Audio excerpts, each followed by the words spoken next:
Meus irmãos, a paz do Senhor, que Deus abençoe. Meu nome é Luiz, esposo da Sunamita. Para quem não me conhece, é um prazer, que Deus abençoe. Estamos aqui realizando devocionais com base no plano de leitura bíblica. Em 6 meses estamos no livro de Atos, capítulo 6. Você que não é inscrito, se inscreva no canal, tá bom? Faça um comentário, compartilhe as mensagens, porque estamos juntos aqui estudando a palavra do Senhor, aprendendo juntos, meditando juntos, e eu tenho certeza que o Senhor falará aos nossos corações. E sem mais delongas, estamos hoje, como já mencionei, Atos capítulo 6.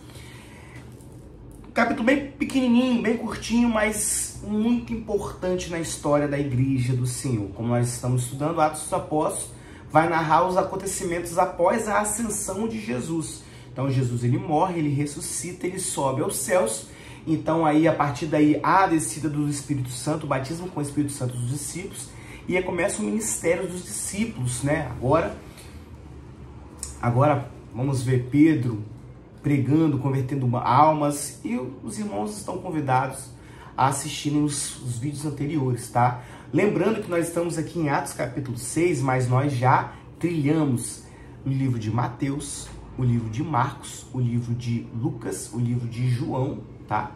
E nós estamos agora chegando no livro de Atos. Nós já lemos 4 livros da Bíblia e temos bastante conteúdo aí para o irmão meditar junto conosco, tá? E lembrando que a palavra ela é viva e eficaz, mais penetrante que espada alguma de 2 gumes, apta a discernir a intenção do coração e penetra até a divisão de juntas e medulas. A palavra, a espada, ela é viva, ela fala com você. Você não precisa de ninguém, tá? Você não precisa de ninguém para que o Senhor fale com você. Aprendendo que sim, precisamos de orientação. Às vezes precisamos de entender o texto. Mas vamos ver isso lá na frente. Quando o Filipe, ele chega pro soldado, e o soldado está lendo ali, agora me fugiu a memória, se era centurião, não era centurião, mas era... Mas bem, pois bem, vamos lá. A gente vai chegar lá e vocês, irmãos, vão entender o que eu estou falando, tá bom? Irmãos, capítulo 6 de Atos dos Apóstolos. A Bíblia está aqui comigo, eu te convido a pegar a sua Bíblia também. E o que aconteceu? A igreja ela cresceu. Então nós vemos ali o batismo com o Espírito Santo, nós vemos Pedro pregando, convertendo 3.000 almas, nós vemos Deus operando, nós vemos ali a sombra de Pedro curando enfermos, as pessoas levando enfermos para o meio da rua, para que a sombra de Pedro passasse e curasse enfermos, e Deus curava através da sombra de Pedro. Então a igreja ela cresceu muito, aleluia, glória a Jesus.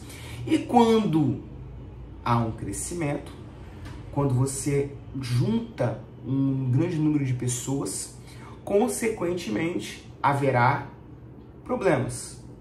Normal, é normal. Quanto mais pessoas você está lidando, mais problemas se levantarão. E surgiram os primeiros problemas dos discípulos naquele primeiro momento. E hoje nós vamos estudar sobre a instituição da diaconia, dos diáconos. Então o que aconteceu? Versículo 1 do capítulo 6 fala o seguinte: ora, naqueles dias, crescendo o número dos discípulos, houve uma murmuração dos gregos contra os hebreus, porque as suas viúvas eram desprezadas no ministério cotidiano. Ou seja, nós vemos aqui que os irmãos, eles perseveravam na doutrina dos apóstolos, na comunhão, no partir do pão, só que a igreja cresceu muito. Então existia ali uma tendência natural, acho que não é nem interessante usar essa tendência natural, mas acabou que houve um privilégio por parte dos crentes hebreus em detrimento aos crentes que eram gentios, no caso aqui os gregos. Então houve ali um privilégio, vamos falar assim, para os hebreus. Isso trouxe um questionamento por parte dos irmãos, e esse questionamento foi levado aos apóstolos. E aí os apóstolos falam o seguinte, olha, versículo 2, convocaram a multidão dos discípulos e falaram o seguinte: não é razoável que nós deixemos a palavra de Deus e sirvamos à mesa. Lembrando aqui que nós estamos falando o seguinte, olha, aí nesse primeiro momento não houve uma questão doutrinária, uma questão cristocêntrica, era uma questão social. Ou seja, existiam ali pessoas que necessitavam de acompanhamento, de ajuda, e essas pessoas os discípulos não conseguiam assistir todas elas. Normal, não tem como 12 discípulos atender 3.000, 4.000 pessoas. Humanamente impossível, humanamente impossível. E aí, qual que é o conselho dos discípulos? Olha, versículo 3, dentre vós, escolha dentre vós 7 varões, E aqui vem a primeira característica do diácono. Olha só. 7 varões de boa reputação. O diácono tem que ter boa reputação. Cheio do Espírito Santo e de sabedoria.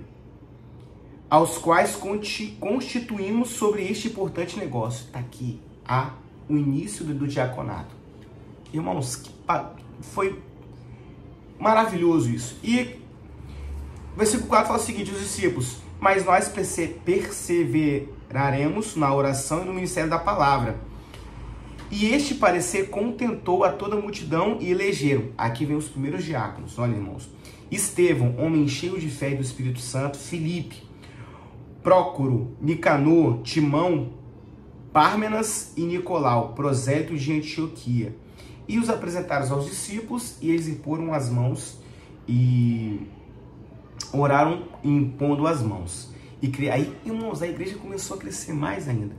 E crescia a palavra de Deus, e em Jerusalém se multiplicava muito o número dos discípulos, e grande parte dos sacerdotes obedecia à fé. Irmãos, normal, não tem como um homem tomar conta de... O líder, o apóstolo, precisava de pessoas cheias do Espírito Santo para dar continuidade à obra do Senhor, tá? E aqui foi o início da diaconia, tá? Nós vemos aí que existem diáconos em várias denominações, né? Obreiros, pessoas que ajudam, que auxiliam o pastor, tá? E aí, qual que é a função do diácono? A função do diácono é uma função social, é o cuidado do cotidiano, é a manutenção da igreja, é a manutenção dos irmãos, é saber se algum irmão está precisando de algo. Então, essa é a função do diácono, tá? E aí, vamos ver a partir do versículo 8 até o versículo 15, o primeiro mártir. Nós tínhamos ali Jesus que morreu por nós, e aí a primeira morte após Jesus é a do diácono Estevão. E a Bíblia fala, no versículo 8, que Estevão era um homem cheio de fé e de poder, fazia prodígios e grandes sinais entre o povo. Ou seja, algumas pessoas até pensam que só o pastor que pode, né, ser usado por Deus, só o presbítero. Não, aqui nós estamos vendo um diácono sendo usado por Deus. A Bíblia fala que ele era cheio do Espírito Santo, cheio de fé e de poder, e fazer sinais e maravilhas.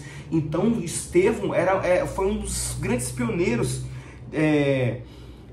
em Deus, sabe, Deus usando ele com poder e grande glória. E essa situação não ia ficar assim. Então, levantaram-se pessoas invejosas, os religiosos ficaram invejosos. E a Bíblia fala o seguinte, olha, se levantaram alguns da sinagoga chamada dos libertos, dos sirineus e dos alexandrinos, e dos que eram da Cilícia e da Ásia, disputavam com Estevão. Ou seja, Estevão era um homem com grande fé, cheio do Espírito Santo, que eles começaram a disputar realmente a doutrina, a disputar realmente a palavra de Deus. Irmãos, é bom sempre lembrar que a palavra de Deus não é para ser disputada. Mas ali havia uma necessidade de Estevão defender o evangelho, tá? Isso aqui se fosse irmão entre irmãos, não há... Deus não habita em contenda, tá? Só que tem um detalhe, só que Estevão era cheio do poder de Deus, e nós lemos lá atrás, nos evangelhos, Jesus falando o seguinte, olha, não temeis quando levaram vocês para a sinagoga, quando chegarem os religiosos, aquela coisa toda, porque o Senhor haverá de dar a palavra correta a ser usada no momento oportuno. E o versículo 10 fala o seguinte, olha só, e esses religiosos não podiam resistir à sabedoria e ao espírito com que falavam. Deus usava Estevão de uma maneira muito poderosa. O que eles fizeram? Criaram uma falsa testemunha para incriminar Estevão. E aí subornaram alguns homens e falaram que o Estevão falava blasfêmia contra Moisés, contra Deus. Então a intenção deles era o quê? Era realmente de matar Estevão. Era de assassinar Estevão. E aí esses religiosos citaram o povo, uns anciãos, os escribas, e levaram ele ao conselho. E apresentaram essas falsas testemunhas com o intuito de matar ele.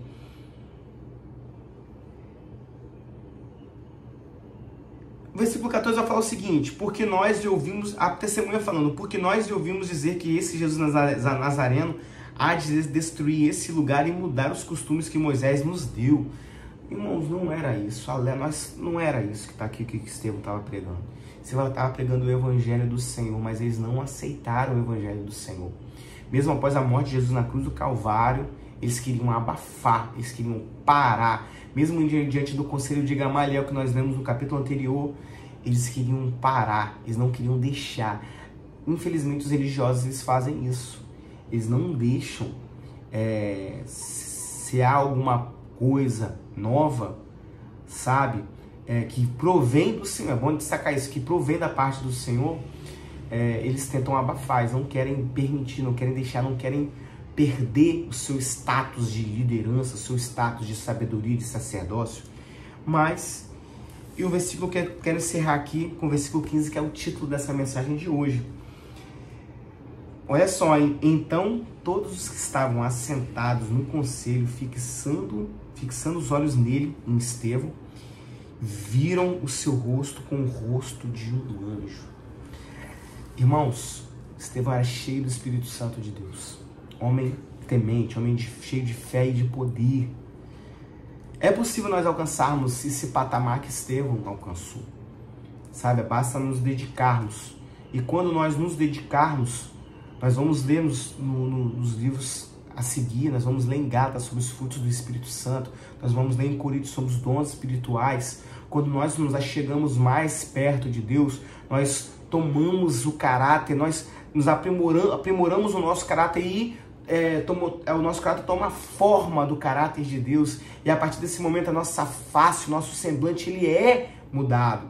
É muito interessante quando nós vemos um novo convertido que ele tem aquele semblante, sabe, pesado do pecado, mas quando ele começa a se alimentar da palavra, o semblante dele muda. Só que existe uma busca ainda tão profunda que ao ponto que Estevão, quando as pessoas olhavam para Estevão, viam como se fosse o rosto de um anjo. Nós temos também testemunhos de Martim Lutero, que Martim Lutero tinha essa mesma fisionomia. O Espírito Santo de Deus brilhava no rosto de Martim Lutero, assim como brilhava no rosto de Estevão. E Deus, ele pode sim fazer isso conosco. Não almejas, meu amigo, ter essa experiência com Deus, das pessoas verem a tua face.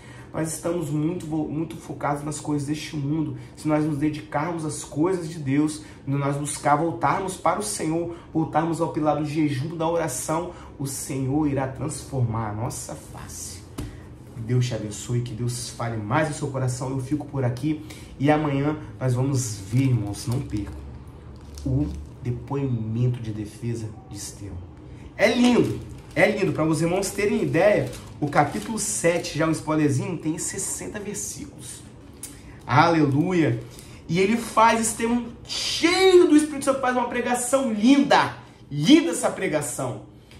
E ele faz uma narração de todos os acontecimentos que aconteceram na Bíblia, na história judaica, até chegar em Jesus, tá? Faça um comentário, deixa uma curtida aí, compartilhe esse vídeo, nos ajude nesse trabalho. Queria agradecer a você, meu irmão, que nos acompanha, tá? Que sempre manda uma mensagem de ânimo.